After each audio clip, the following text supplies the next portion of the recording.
Bonjour à toutes et à tous et bienvenue dans ce tutoriel qui va être consacré aujourd'hui à la génération de votre propre version de Bootstrap à partir donc des fichiers SCSS et donc de SAS.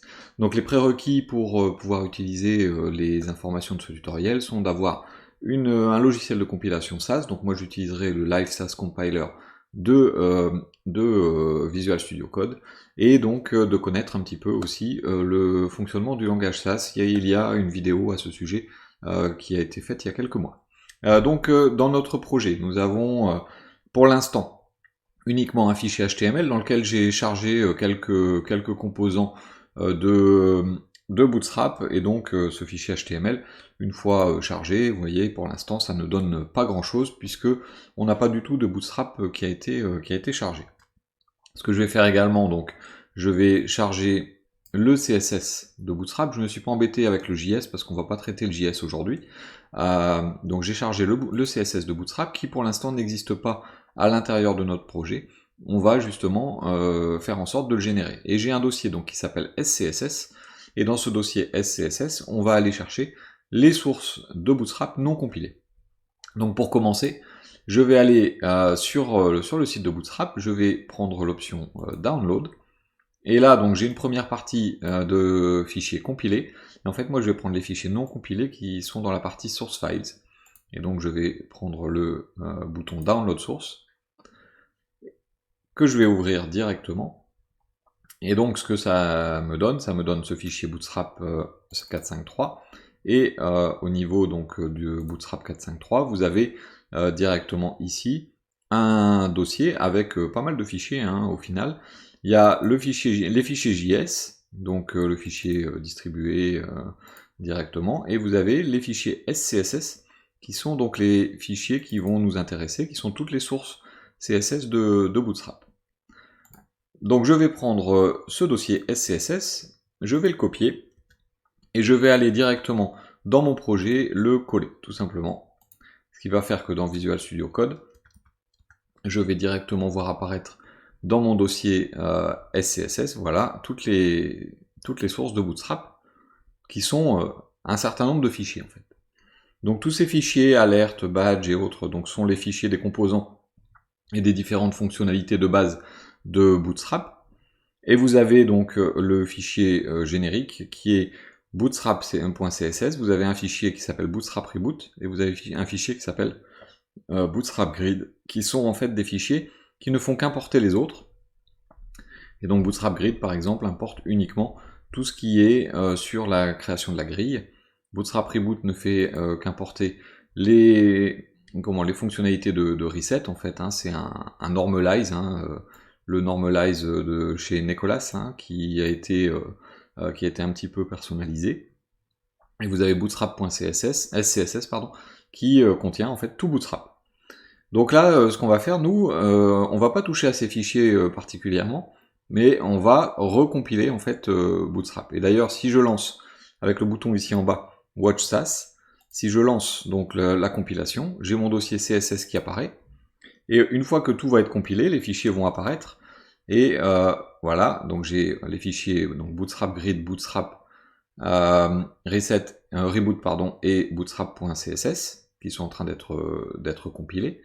Et une fois que tout ça est compilé, eh bien mon fichier, enfin ma page elle-même, quand elle va trouver donc le fichier bootstrap, voilà à quoi elle ressemble une fois que bootstrap aura été compilé. Donc ça c'est effectivement le fonctionnement normal de bootstrap. Et donc pour commencer, ce qu'on va faire, c'est qu'on va déjà regarder comment travailler sur les couleurs.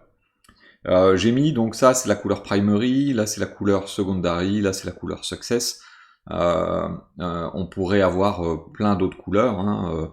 Je vais revenir sur mon fichier HTML qui s'est refermé, voilà. Et donc je pourrais très bien reprendre un des boutons, voilà, donc celui-là c'est success, et ajouter dans la colonne d'à côté warning, et ajouter dans la colonne encore à côté, voilà, donc qu'est-ce qu'on a, danger, pour faire le rouge, et donc ça nous ajoute les boutons donc orange et rouge. Donc ça, ce sont les couleurs par défaut de Bootstrap, hein, qu'on retrouve d'ailleurs dans la doc au niveau Utilities Colors, Et donc on va retrouver, vous voyez, les couleurs, donc voilà, primary bleu, secondary gris, success vert, danger rouge, warning orange, et donc ce sont bien ces couleurs-là. Moi j'ai envie de créer mon propre bootstrap, donc j'ai envie de modifier les couleurs en question. Donc pour modifier les couleurs en question, eh bien on a un fichier en fait qui s'appelle variable, underscore variable.scss, et donc ce fichier contient tous les éléments qui peuvent être modifiés, qui sont des variables justement de Bootstrap, et vous pouvez intervenir à l'intérieur et changer toutes les couleurs qui vous intéressent. Donc par exemple, vous voyez que ici vous avez un certain nombre de couleurs qui ont été définies, et vous avez donc du bleu, vous avez de l'indigo, du purple, et ainsi de suite, et ces couleurs vont être nommées, juste ici, et vont être également reliées à tous les noms de couleurs en fait qui sont utilisés dans Bootstrap. Donc par exemple primary, ils nous disent que c'est $blue. Secondary, ils nous disent que c'est un grey de 600. Success, ils nous disent que c'est $green. Et donc ça, vous avez la possibilité de le changer. Vous avez même la possibilité d'en ajouter. Par exemple, si je veux que primary soit dans un vert qui s'appelle dièse 839C49, voilà, et vous voulez que secondary soit dans un dièse 9C4983, par exemple,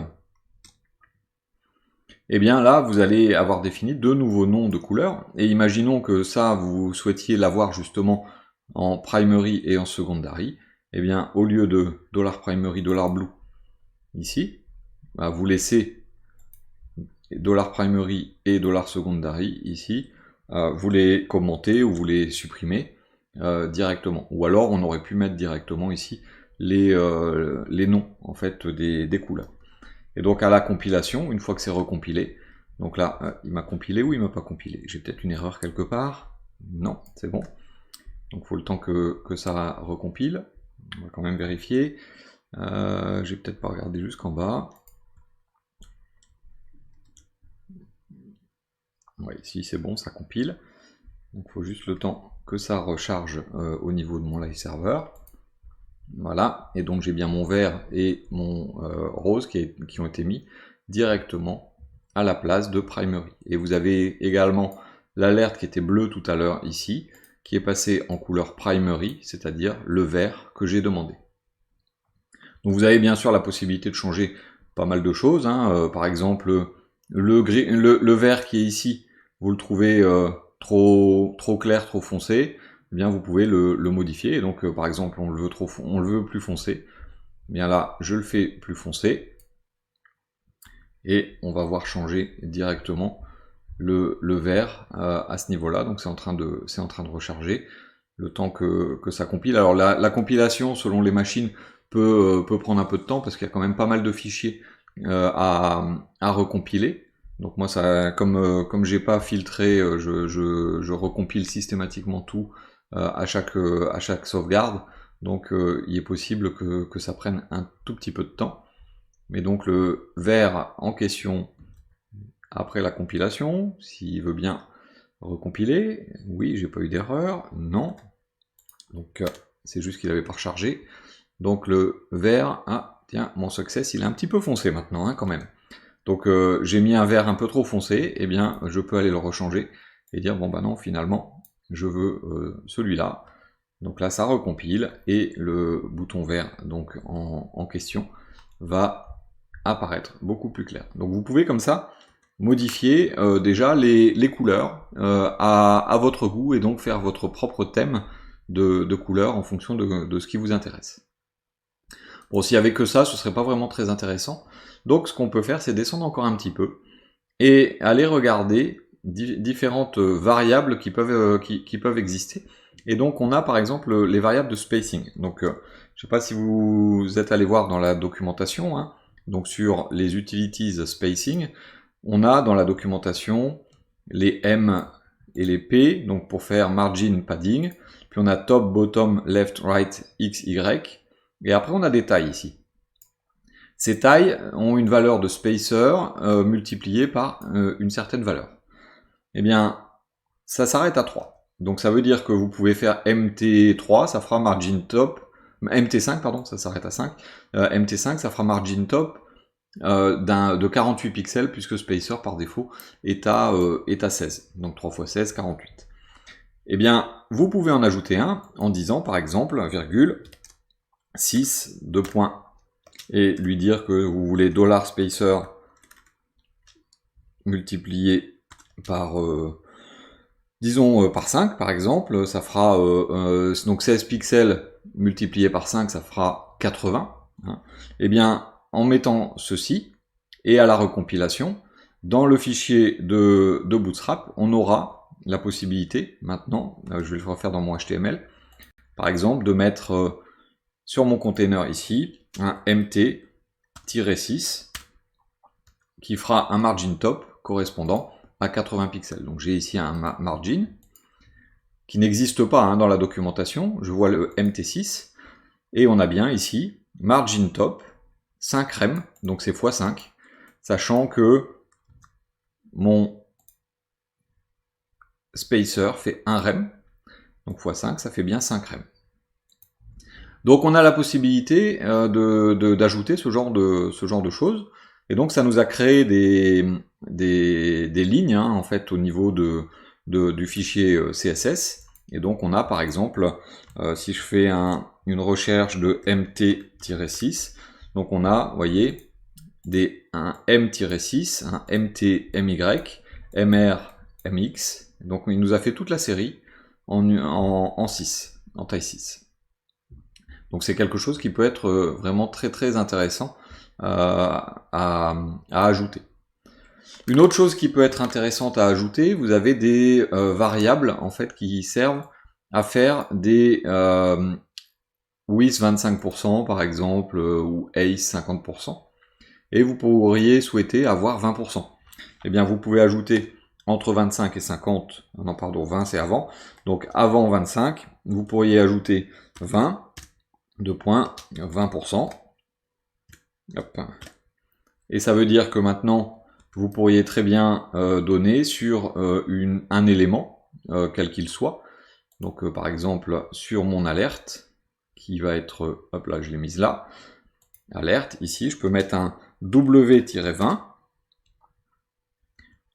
et ça va me faire un with 20%. Vous voyez, ça l'a fait tout de suite. Hein. Et donc ça fait un with 20% directement. Qui a été créé alors qu'il n'existait pas jusqu'à maintenant. Donc je peux également, au niveau alors il y a plein de choses, hein, je ne vais pas tout passer en revue, mais les choses qui sont assez intéressantes à faire, je vais les passer en revue. Je peux également gérer les breakpoints. Ces fameux breakpoints, call SM, call MD, ce genre de choses. Eh bien, il est parfois utile d'en ajouter ou de les modifier. Et donc, imaginons que je souhaite ajouter un breakpoint à 1500 pixels, que je vais appeler XXL. Je mets XXL 1500 px. Je vais devoir le mettre également dans le container, puisque j'ai une classe container, et lui dire que le container pour XXL fait 1460 pixels de large, par exemple. Donc on n'oublie pas la virgule à la ligne qui précède, hein, bien sûr, sinon on aura une erreur. Et ça veut dire que maintenant je vais avoir accès directement à des breakpoints dans mon fichier HTML, en disant par exemple, on va dire call. Alors la colonne 1, on lui dira call MD6, hop là, MD6, ça veut dire qu'elle fera la moitié de nos 12 colonnes qu'on a par défaut quand on sera en moyen, puis après on dira call-lg-4 par exemple, pour dire qu'elle n'en prendra qu'un tiers en écran large. Et imaginons qu'on souhaite aller en call XXL 6, ça veut dire qu'à partir de 1500 pixels, elle devra faire la moitié de l'écran. Eh bien, en ayant écrit ça, ce qui n'existe pas hein, de base, Je vais pouvoir directement, donc là je vais passer en mode adaptatif, et donc par exemple je vais lui mettre 1199 pixels. Voilà, j'ai ma première colonne ici qui fait un tiers, donc col LG4, 1200 toujours un tiers, donc j'ai mon breakpoint à 1200. Je vais me mettre en 1499, je suis toujours sur un tiers, et à 1500, pof, elle fait la moitié.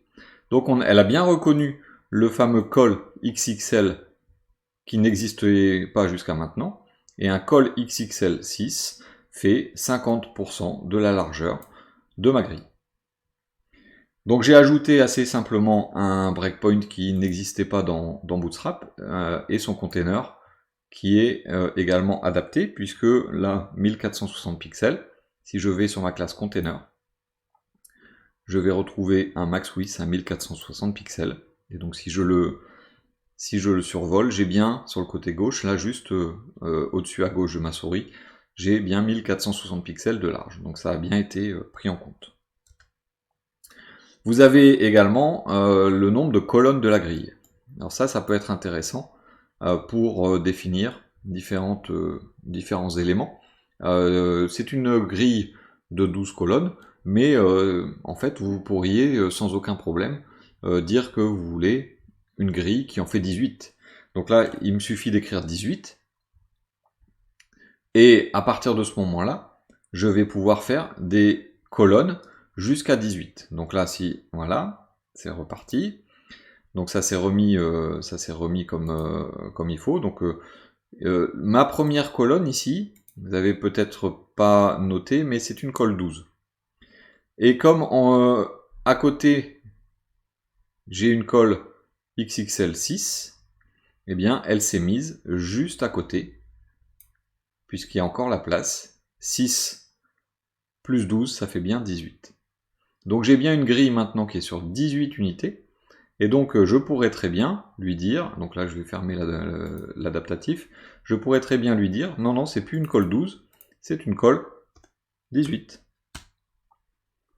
Et ensuite, en dessous, j'ai une colle, ici je suis en colle MD6, et donc 6 plus, donc là j'ai 7, 8, 9, 10, 11, 12, 13, donc j'ai une 6, et ensuite je peux pas forcément mettre toutes celles que je veux, et donc il va automatiquement recalculer. Donc ça dépend du contenu qu'on met dedans, mais là je pourrais très bien dire col MD6, voilà, elle s'est mise à côté, et celle d'en dessous, pareil, je pourrais lui dire col MD6, et elle se met également à côté. 3 cols MD6, ça fait bien 18. Donc j'ai la possibilité, avec ces différentes variables, de créer automatiquement les différents éléments que je souhaite. Alors vous avez bien sûr plein de différentes différentes choses que vous pouvez faire. Hein. Il y a plein de variables, hein. Il y a un certain nombre de lignes. Vous allez avoir par exemple les couleurs de bordure. Vous voulez que la couleur de bordure par défaut ce soit votre couleur primaire, bien vous mettez ici primary à border color, et ça va faire que dès lors que vous allez mettre un border quelque part, genre par exemple, tiens, je vais mettre ça sur la colonne 6, je vais lui dire border, et bien sur la colonne 6, je vais avoir un bord vert automatiquement. Je peux également dire que je veux un border radius particulier. Donc le border radius qui est ici, 0,25 rem, je pourrais dire que je veux systématiquement, par exemple, un rem. Donc un rem c'est 16 pixels hein, quand même, donc faut faire attention. Mais je peux demander des border radius beaucoup plus fournis. Donc là ça recompile. Voilà, et vous voyez que j'ai arrondi beaucoup plus les différents éléments que je vais avoir créés. Donc là, vous changez vraiment tout ce que vous voulez, il y a pas mal de choses à visiter. Les typographies par défaut également qui peuvent être modifiées, parce que vous pouvez ne pas vouloir la police de base de Bootstrap. Vous pouvez également, par exemple ici, H1, H2, H3, jusqu'à H6 font size, vous avez les coefficients multiplicateurs pour changer les différents titres. Et donc par exemple, vous voulez la police de base x3 et non pas x2, 5 pour le H1.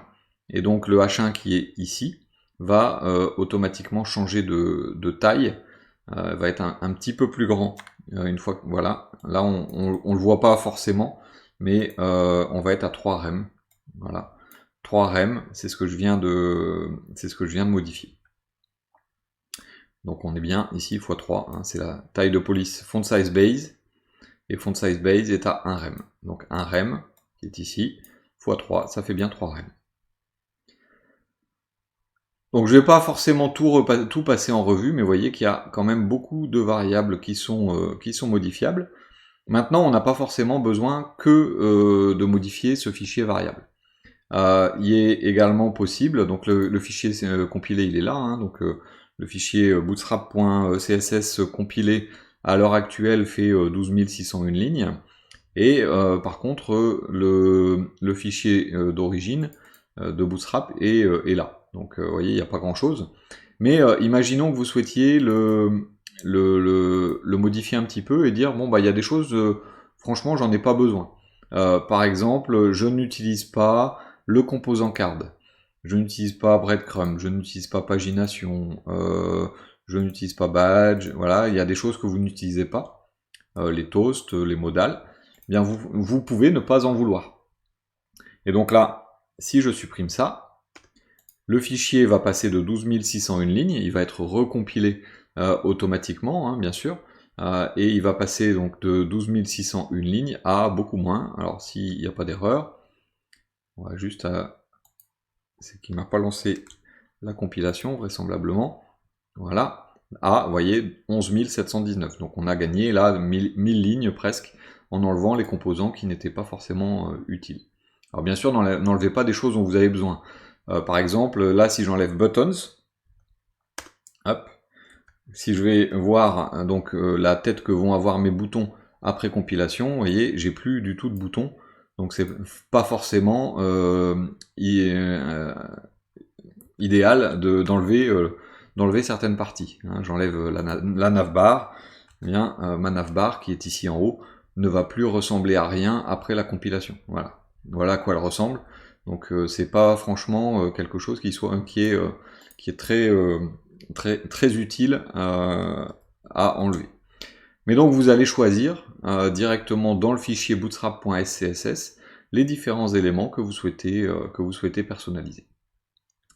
Donc voilà ce que je pouvais vous dire sur la création d'un thème, hein. C'est juste une petite intro sur comment vous pouvez personnaliser Bootstrap. Après je vous laisse découvrir de plus en plus en étudiant un petit peu les différents fichiers, les options, mais vous intervenez principalement dans le fichier variable.scss et vous triez un petit peu les fonctions que vous utilisez, les composants en tout cas que vous utilisez de Bootstrap. Voilà, je vous remercie en tout cas pour votre attention. J'espère que ce petit tutoriel rapide vous aura été utile. N'hésitez pas donc à commenter, à poser des questions sur le Discord. On est là pour vous aider. On est presque 500 là à l'heure actuelle.